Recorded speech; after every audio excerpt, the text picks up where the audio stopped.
March 1st. It's March 12th. Right. So it just, you hear the forecast, and it's just like, really? That can't be right. It won't happen. But it happened big time. And I drove home from Cincinnati last night in the middle of Did you that. really? It was white knuckle driving. Yeah. Work at the casino? No. A dance competition. Yeah. Oh, well, okay. You bet on those too, though. For you or Campbell? For my daughter, Okay. absolutely. Just making sure. That'd be ugly.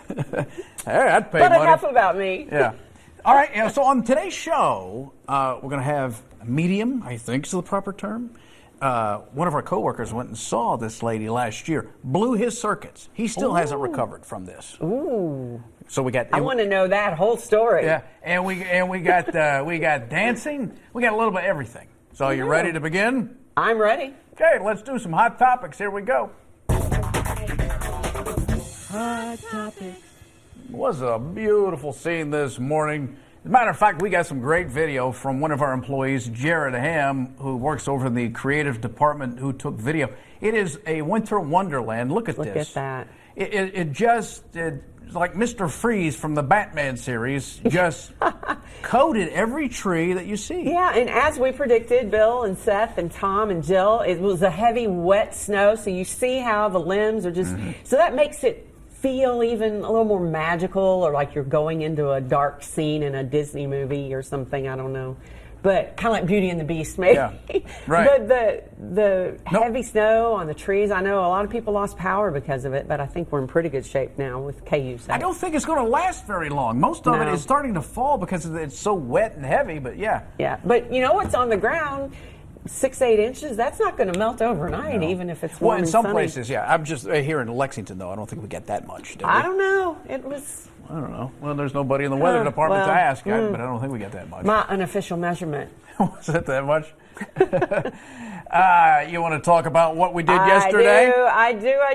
Again, at the dance competition, watching on an iPad, I got to see the Cats become SEC tournament champions again, just like you did. They beat Tennessee yesterday, 77-72 in St. Louis. This is the fourth, right? The fourth consecutive tournament win. I was there last year to watch it in person, and Kentucky always... Tubular fans show up in force, and they did again to see this beautiful game. The Cats really fought. It was just an exciting revenge win, too. Tennessee had beaten us twice this year. They swept us in regular season. A little motivation. A lot of motivation, but now they're a 5th seed in the NCAA tournament. We're going to play a 12th seed, Davidson. Yeah, Steph I don't know who Curry's that guy old is. team. Oh, yeah, is it? That's that one guy. That it's one John guy. Davidson. John That's it. Davidson Remember from That's University. Incredible? Yeah, that would be incredible. But anyway, that game is Thursday night, I think, at 7:10 in Boise, Idaho. Yeah. And you think we'll have Tubular fans in Boise? Oh, yeah, we always do. Yeah, we'll figure that out. Yeah. And then, of course, what awaits is more than likely Arizona. I know. With that DeAndre Ayton, I think's his name. He'll I'm probably, a little nervous about that. I don't know how you game. match that guy. But if I think, this is my opinion, if you get past Arizona, then I think they could win the rest of that region. I know Virginia's out there. But didn't Louisville almost beat Virginia, right? Yeah, they've shot themselves in the foot. And we so I'm just crushed saying, Louisville. exactly. So there's so much parity in college basketball this year that, hey, if we play with the heart we've played the last... It's defense. Yeah. If whatever happened, the switch was clicked like he does every year. I don't know why people whine and complain about Calipari, because every year around the SEC tournament time, the defense clicks. And then that's how you win championships. That's why he goes to the Final Four. Remember 2011? That's right. That was fun. Yeah, it was fun. And what was the other one? 2014? 14. That was fun. Yeah. 2015, we should have been but perfect. Coach Cal, I mean, he brings it all together at the right time. Figures it out. And if nothing else, we've had some really satisfying basketball the last couple of weeks. Yeah. We knew these kids could come together as a team, and they want it. They're hungry, so it's all gravy. Let's from keep here it on. rolling. All right. Now, my former team. Yeah. Well, here's the thing, and I want your opinion on this, Nancy. I want you to watch this, because this was during the semifinal when the Hilltoppers, they beat UAB, and this female sports reporter was interviewing Coach Rick Stansbury, who's got From Kentucky. He's got Vince Gill eyes. I don't know if you ever noticed Oh, that. he does. Oh, Him my and goodness. Vince Gill should do some sort of eyelash thing. I don't like an endorsement for Latisse. Nice. But he was asked about the upcoming match against Old Dominion, and then he referred to her as Honey because he was a little irritated by the question. And here's how that went down. Is that game going to be a little bit more difficult, knowing that they're going to be seeking revenge against you guys? Honey, you understand those other two games have nothing to do with this game. No matter how much we beat them by, has absolutely nothing to do with it. You know, Old Dominion's one of the better teams in this league. They've been good right from the jump, and we know we got to play exceptionally well to win tomorrow night. And those other two games will have nothing to do with our preparation, us being ready. Well, apparently that created some sort of outrage with the reporter. She expressed her displeasure on social media over the coach's choice of words. Please. She also wrote the fact that he did it on International Women's Day. I think he had a ball game he was thinking about, not International Women's Day. And yes, I'm a Rick Stansbury fan, but the way I look at that, that's like he would address maybe his daughter. Now, honey, you can't. Well, is that condescending, though, if you're a female reporter? Well, to be you know addressed what? as like his daughter. All I've ever asked is to be treated equally, and that would have been an irritating question from a man or a woman. Mm-hmm. So I think he would have been irritated. Was it condescending? Well, maybe, but I've seen he was other irritated by coaches the be question. condescending. I don't want to vilify the word honey. I don't either. I love when people call me honey. I long for it. Yeah. You know, because if I'm at the drive-thru, I'm at the Cracker Barrel, or I'm just, wherever I am, and someone refers to me as, well, honey, I'm okay with it. It never bothers me. It's a Southern thing. Yeah. Come on, Rick Stansbury's from Muhlenberg. I think you're right. No, not Muhlenberg. Well, somewhere. Brandenburg. Yeah, there you go. Brandenburg. Went to school at Campbellsville College, Campbellsville University. He's a Kentucky guy. Calling somebody honey is just like ma'am or miss. Right. So it's actually, in a way, it's a form of, what's the word? Compliment or I guess endearment. So. Endearment. Yeah. That's the word. Yeah. Thank you, Nancy. Thank you, honey. So. Appreciate it. But you got to be careful these days. You really do. Speaking of, a California state senator is in a little trouble, too. Yeah. He's nicknamed Huggy Bear. Not because of, what's the Starsky and Hutch. Starsky and Hutch. Yeah. Not because of that, because of this. He's been told to stop hugging people. Apparently, a lot of female colleagues have reported being uncomfortable by this embrace. Mm-hmm. So they conducted an investigation, as they do, and they found Senator Bob Hertzberg's frequent hugs are not intended to be sexual, but they are unwelcome, so they said, cut it out. He did apologize, wrote a letter saying, I understand that I cannot control how a hug is received, and that not everyone has the ability to speak up about unwelcome behavior. Have you ever done that? If someone hugged you a lot and you don't like to be hugged, you feel like it's too personal when you don't feel, I felt that way. If someone really comes in and does just a full body, contact squeeze, I felt uncomfortable with that, but it's been more like, okay, that's when you do the lean in hug. Mm-hmm. Yeah. I don't know. I don't know. Everyone interprets it differently.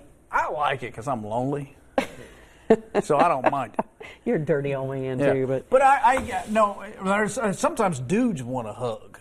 Oh yeah, like on Friends, Joey and Chandler. When you lean in, you do the fist and all that. I never know what. I'm happy with a handshake. At least they don't hit each other on the bottoms anymore, do they? Well, I don't know. I'm not in that club, but yeah.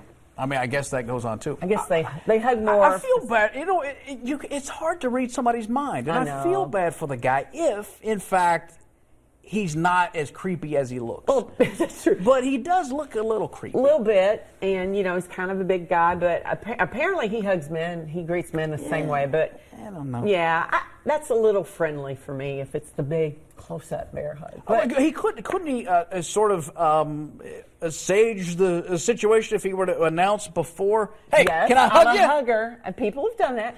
Or you do the hand, and then you do the half hug. Kind of that thing. But I also would just be like, okay. Well, here's what I would recommend to the rest of the house there in California is don't let him go. That'll teach him a lesson. If he moves in to hug you, just hold on. And until he's like, ugh. Or get your lipstick on his collar. Give him more than he's asking for. That'll always teach him a lesson. Sometimes less is more. This is my favorite story. I'm outraged by it a little bit, by the reaction, careful. not what's happening. I don't care, because this brings me so much joy. An Indonesia zoo is claiming animal abuse after a video of an orangutan smoking has surfaced. The video shot Sunday. This man is seen flicking his half-smoked cigarette into the primate's enclosure. Well, the orangutan's got a habit, and he picks up the cigarette, and then he starts puffing away at it. Because, man, he's jonesing for a camel. Now, look at him. He's enjoying himself over there. So animal activists say this smoking ape is further evidence of lack of supervision. There are signs posted that warn visitors not to feed or send smokes over to the animals in the prison yard. Whatever you do, but man, he's enjoying that Pall Mall right there. Look at that guy. Is he blowing smoke rings? Yes, no, I don't know if it's smoke rings, but You King know, Louis loves it. I get it. You know, it's bad for you. I understand, but they're in a zoo. If this is their one pleasure, their one place smoke, will you? is to have a smoke. But they want to shut the zoo down. They want to shut the zoo down. They want to fire people over an orangutan just smoking. Let the guy smoke. Well, and patches don't get through the fur. No, that's true. So they can't. It's hard to break the habit. I would love to have a smoke break. Occasionally I do the cigars with that guy right there. With the orangutan? Yeah, just me and him chilling out. I think he's a lot bigger than you, Lee. That would be... Most people are. Well, true. All right. 25-year-old Emma Tiedemann, and I hope I'm pronouncing that right. She'll be the play-by-play voice of the Lexington Legends this season. How about that? Yeah. She's the second woman to hold a position in all of minor league baseball. This is a first for the Legends, of course, and the South Atlantic League. She joins the Clearwater Threshers' Kristen Karbach as the only woman to become the voice of a minor league team affiliated with Major League Baseball. How about that? That is awesome. I can't wait to hear. Yeah. And we're going to hear right now from the president and CEO of the Lexington Legends on the phone with us, Mr. Andy Shea. Hey, Andy. Afternoon. Thank you, Nancy. Nancy, I appreciate it. Lee, honey, I appreciate you having me on, too. You got it, baby girl. All right, yes. I know you said you liked it. Yeah, I do like it. And is it Tiedemann or Tiedemann? How do you say Tiedemann. Second one, Tiedemann. Tiedemann. Thank you. Tiedemann, Yeah. okay. Remember that name, right? And if I read this right, Andy, she's really young, too, correct? She is young, but she's got some really cool and great experiences. Most recently, she was with the St. Paul Saints, which they're an independent team, so they don't have the major league affiliate like us, but they are hands down the most successful and well-run independent team, in the whole country. And they're better than, in terms of attendance and business. They rank up there with some of the top ones in minor league baseball. So it's a heck of an experience, and great place to be. What a tough thing to break into, though. I mean, we've seen women excel in a lot of areas in sports, but man, calling a baseball game. Yeah. What can we expect from her? It's going to be awesome. So, along with the youth and the experiences that she's had, she's got a ton of energy, which is kind of infectious. We met her when we first interviewed her. It was at the baseball winter meetings back in December.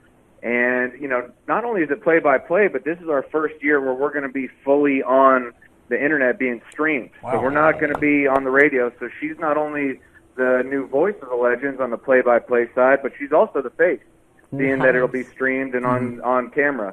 So when we first met her, we did our due diligence. We talked to other people, but it was her from the start. Nice. She'll be absolutely perfect for this role and perfect for our company as we go from radio to the online stream. Well, we can't wait to meet her and get a chance to talk with her. Yeah, we want to get her in here. And absolutely. Get a chance to see her work up close and in personal. But, hopefully it works out much better for her than it did Larry Glover. What a travesty that was, huh, Andy? You're friends.